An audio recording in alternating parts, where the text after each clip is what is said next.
Quand vous entendez les mots « force d'autodéfense », vous n'imaginez probablement pas d'immenses porte-avions, des sous-marins furtifs invisibles et des destroyers capables de contrôler le ciel. Pourtant, le Japon a discrètement construit l'une des flottes navales les plus terrifiantes de la planète. Mais quels sont les monstres absolus qui sortent vraiment du lot? Aujourd'hui, nous allons le découvrir en explorant le top 10 des navires de guerre les plus avancés de la force maritime d'autodéfense du Japon. On commence très fort avec le numéro 10, le destroyer de la classe Takanami. En voyant ce monstre, vous pourriez penser qu'il s'agit d'un navire de guerre tout à fait standard. Mais vous auriez complètement tort. Cette classe est le véritable bourreau de travail de la flotte. Elle sert de bouclier solide pour les navires plus grands. Elle mesure 150 et 1 mètre de long et affiche un déplacement d'environ 4650 tonnes. Elle embarque une puissance de feu monumentale. On parle ici d'un énorme canon principal de 127 mm, capable de faire pleuvoir le feu sur des cibles situées à des kilomètres de là. Mais attendez, ce n'est pas tout. Elle dispose d'un système de lancement vertical doté de 32 cellules. Ces cellules peuvent tirer à la fois des roquettes anti-sous-marines et des missiles terrestres. C'est un véritable couteau suisse. Elle transporte également un hélicoptère Mitsubishi H-60 sur son pont, un vrai chasseur de sous-marins volants. Juste là, au passage, si vous regardez cette vidéo depuis votre téléphone, n'oubliez pas de laisser un gros pouce bleu. Cela nous aide énormément à créer de nouveaux contenus chaque jour. Sérieusement, faites-le dès maintenant, on vous attend. C'est bon? Allez, retour à l'action. La classe Takanami est propulsée par des turbines à gaz qui la poussent à des vitesses de 30 nœuds. C'est bien assez rapide pour rattraper presque tout ce qui bouge.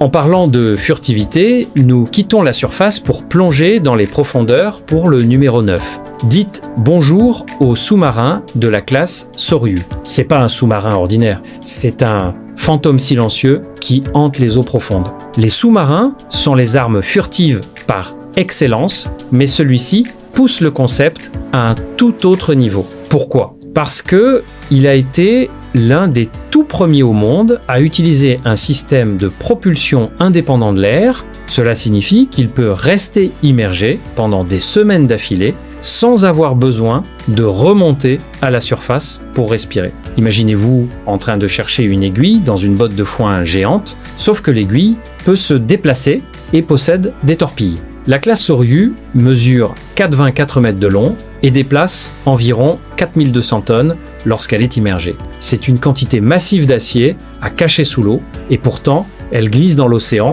de manière presque totalement silencieuse. Elle utilise des tuiles acoustiques de haute technologie pour absorber les ondes sonores, ce qui la rend pratiquement invisible pour les capteurs ennemis. Et qu'en est-il de la puissance de feu? Oh, il y a de quoi faire. Elle est armée de 6 tubes lance-torpilles, capables de lancer des torpilles type 8-9 et des missiles anti-navires Harpoon.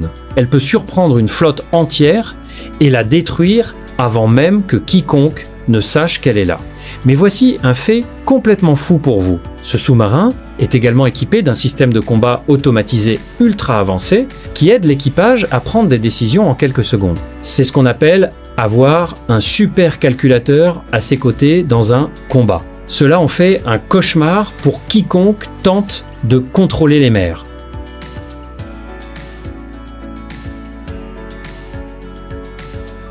Au numéro 8, nous trouvons le destroyer de la classe Akizuki, qui est bel et bien le garde du corps des mers. Sa mission principale et la plus importante est de protéger les autres navires alliés. Imaginez que vous êtes un destroyer géant de type Aegis en train de scanner le ciel à la recherche de menaces lointaines. Vous êtes tellement concentré sur l'horizon que vous pourriez manquer un danger imminent.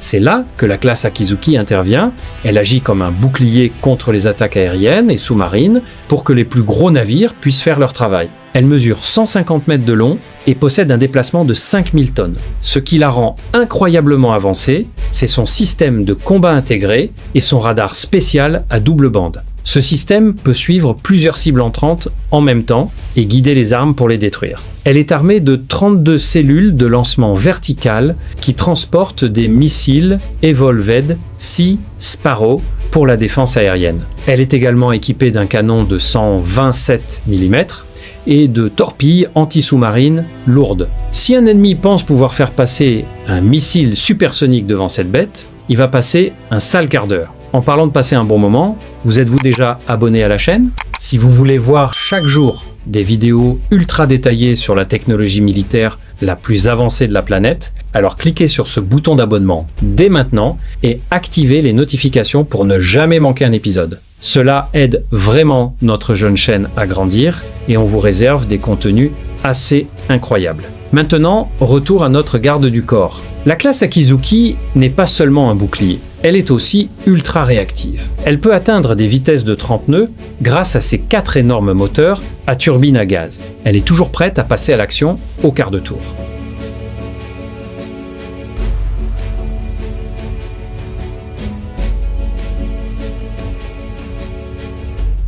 Cela nous amène directement au numéro 7, le destroyer de la classe Asahi. Si le navire précédent était un garde du corps généraliste, la classe Asahi est un chasseur de sous-marins d'élite. Elle a été construite juste après la classe Akizuki, et bien qu'elle lui ressemble beaucoup à l'extérieur, ce qui se cache à l'intérieur est une toute autre histoire. Les brillants ingénieurs japonais ont décidé de déplacer complètement la priorité de la défense aérienne générale vers la guerre anti-sous-marine spécialisée. Ce navire est le pire cauchemar de n'importe quel sous-marin. Il mesure 150 et 1 mètre de long et déplace environ 5100 tonnes. Pour débusquer ces sous-marins cachés, il utilise un système sonar ultra perfectionné qui comprend un sonar de proue et un sonar remorqué qu'il traîne derrière lui. Mais la véritable vedette, c'est son radar.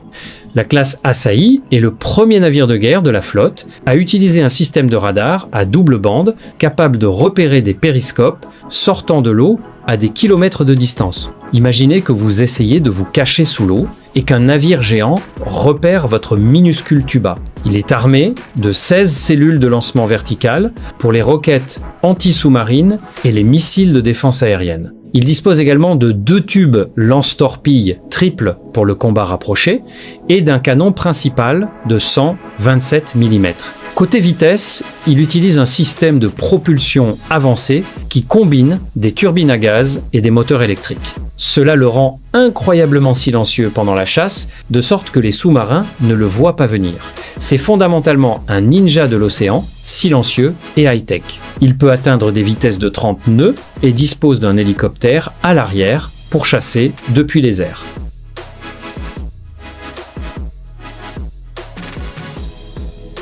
Faites maintenant place au légendaire destroyer de la classe Atago au numéro 6 de notre compte à rebours. C'est ici que nous entrons dans la cour des grands de la défense navale. Si vous pensiez que les autres destroyers étaient impressionnants, celui-ci est un monstre absolu.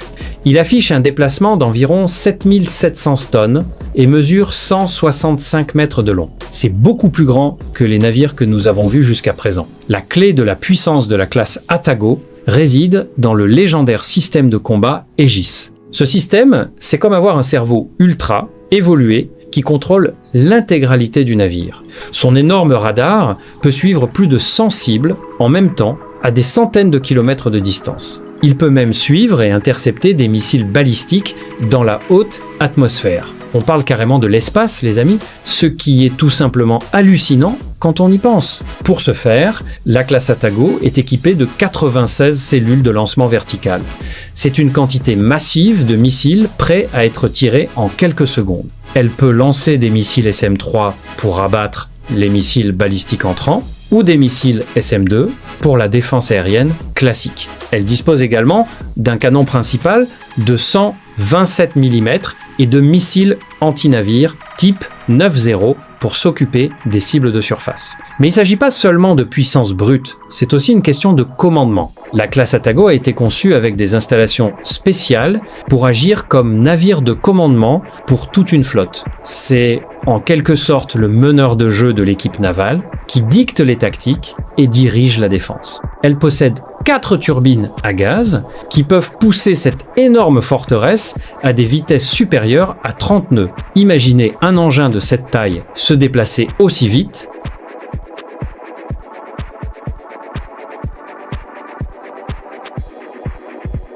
En réalité, avant d'en arriver à cette sœur directe, nous devons parler d'un engin qui semble tout droit sorti d'un film de science-fiction. Au numéro 5, nous avons la frégate de la classe Mogami. Ce navire est une véritable révolution dans l'architecture navale. Quand vous le regardez, vous remarquez immédiatement à quel point ses flancs sont incroyablement épurés et lisses. C'est pas seulement pour le style, c'est pour une furtivité ultra poussée.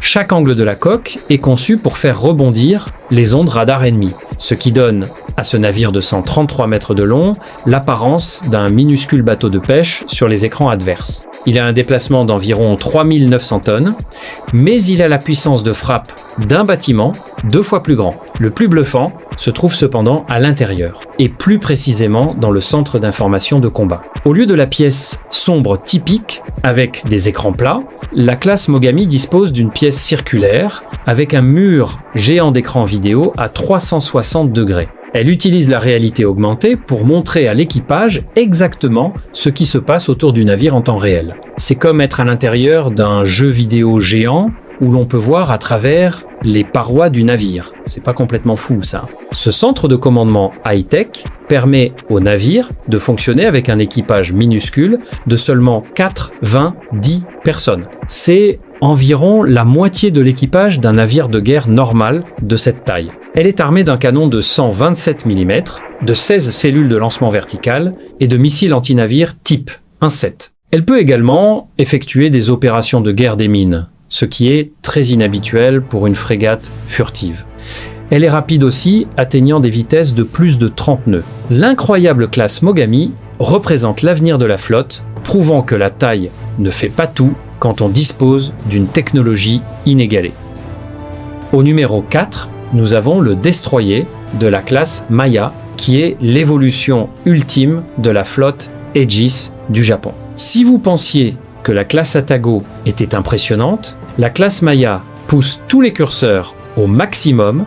Elle est plus grande, déplaçant environ 8200 tonnes et mesurant 170 mètres de long. Mais la véritable mise à niveau se situe au niveau de son cerveau et de ses yeux. La classe Maya est équipée du tout nouveau système de combat Aegis Baseline 9. Cela lui confère une capacité appelée capacité d'engagement coopératif ou CEC. C'est un énorme avantage les amis. Cela signifie que la classe Maya peut partager des données de ciblage en temps réel avec d'autres navires et même des avions. Un avion allié peut repérer un missile ennemi, envoyer les données à la classe Maya et le destroyer peut l'abattre sans même le voir sur son propre radar. C'est un travail d'équipe tout simplement phénoménal. Pour lancer ses contre-attaques, elle dispose de 96 cellules de lancement vertical. Elle transporte les missiles ultra avancés SM-3 bloc d'USA, capables d'intercepter des missiles balistiques rapides avec une précision chirurgicale. Elle possède également des missiles SM-6 qui peuvent toucher des avions, des missiles de croisière et même des cibles de surface. Si vous aimez en apprendre plus sur ces incroyables systèmes de défense navale, n'oubliez pas de cliquer sur le bouton « J'aime » de la vidéo dès maintenant. Cela nous aide vraiment à toucher plus de passionnés de stratégie militaire et nous motive à faire d'autres vidéos pour vous. Maintenant, retour à notre forteresse flottante. Pour alimenter tous ces systèmes de radars et de missiles de pointe, la classe Maya utilise un système de propulsion hybride électrique avancé. Cela nous amène au numéro 3, le destroyer porte-hélicoptère de la classe Hyuga. Bon, autant crever l'abcès tout de suite. Ce navire possède un immense pont d'envol plat qui va de la proue à la poupe. Il a un îlot sur le côté, tout comme un porte-avions classique. Pourtant, le Japon le qualifie officiellement et prudemment de destroyer porte-hélicoptère pour ne pas faire de vagues. Mais pourquoi cela ? Pour des raisons politiques et constitutionnelles, le Japon ne possède pas de porte-avions offensif. Mais ne vous y trompez pas une seconde, la classe Hyuga est une force de la nature. Elle mesure 197 mètres de long et déplace environ 19 000 tonnes lorsqu'elle est à plein charge. Elle peut transporter jusqu'à 11 hélicoptères, y compris des appareils de lutte anti-sous-marine et de recherche et sauvetage. Elle peut en faire opérer jusqu'à 4 en même temps depuis son pont. Cela en fait une plateforme incroyable pour la guerre anti-sous-marine, le commandement des opérations et l'aide humanitaire en cas de catastrophe. Mais ce n'est pas un transporteur passif. Contrairement à certains porte-avions qui dépendent entièrement de leurs navires d'escorte pour se défendre, la classe Hyuga possède ses propres armes. Elle dispose d'un système de lancement vertical à 16 cellules qui tire des missiles Evolved Sea Sparrow pour la défense aérienne et des roquettes anti-sous-marines. Elle est également équipée de systèmes de défense rapprochés Phalanx et de tubes lance-torpilles. Cela signifie qu'elle peut se protéger des menaces pendant que ses hélicoptères traquent les sous-marins au loin. C'est comme un porte-avions avec les dents défensives d'un destroyer. Elle est propulsée par 4 énormes turbines à gaz qui peuvent la pousser à des vitesses supérieures à 30 nœuds. Mais aussi impressionnante que soit la classe Hyuga, le Japon a estimé qu'il lui fallait quelque chose d'encore plus grand. Nous voici arrivés au numéro 2 avec le champion incontesté des poids lourds de toute la flotte, la classe Izumo. C'est le plus grand navire de guerre que le Japon ait construit depuis la Seconde Guerre mondiale. Il mesure pas moins de 248 mètres de long et déplace environ 27 000 tonnes lorsqu'il est à pleine charge. Tout comme la classe Hyuga, il dispose d'un pont d'envol continu, mais il est beaucoup plus vaste. En fait, il est tellement grand qu'il peut transporter jusqu'à 28 aéronefs. Pendant longtemps, le Japon a également appelé ce bâtiment un destroyer porte-hélicoptère. Mais les choses ont récemment changé de manière radicale. Le Japon a commencé à modifier ses navires massifs pour y faire opérer des avions de chasse furtifs Front 5B. Oui, vous avez bien entendu. Ces navires sont en train d'être convertis en véritable porte-avions en ajoutant un revêtement thermique sur le pont pour résister à la chaleur des moteurs à réaction et en modifiant la forme de la proue, la classe Izumo est en train de devenir une véritable plateforme de projection de puissance. C'est un tournant historique dans la stratégie de défense du Japon.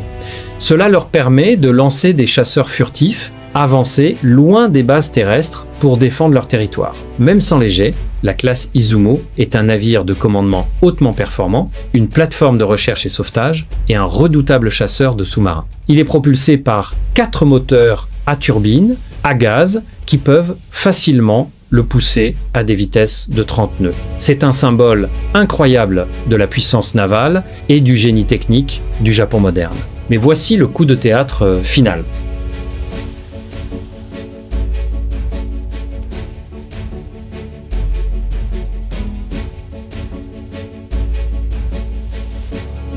Cela nous amène à notre place numéro 1, le révolutionnaire sous-marin de la classe Taigei. Ce n'est pas seulement le navire de guerre le plus avancé du Japon, c'est sans doute le sous-marin conventionnel le plus sophistiqué au monde. Qu'est-ce qui le rend si spécial? Tout repose sur un saut technologique massif et totalement inédit.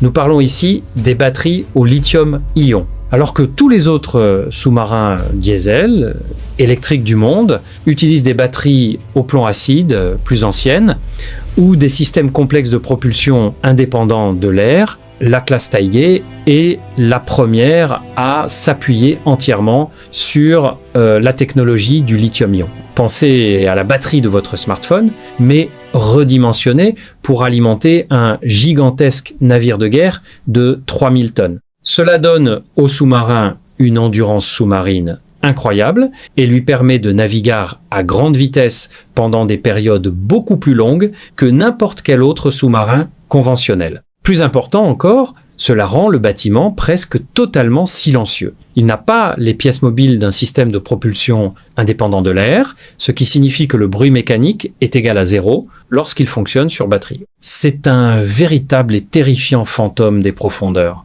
Il mesure 84 mètres de long et regorge des derniers systèmes sonars et de matériaux d'isolation acoustique.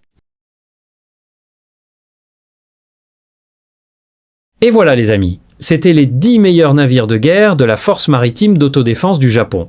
Laquelle de ces machines vous a le plus impressionné? Dites-le nous dans les commentaires ci-dessous. Et n'oubliez pas de laisser un pouce bleu et de vous abonner si vous voulez voir encore plus de classements de ce genre.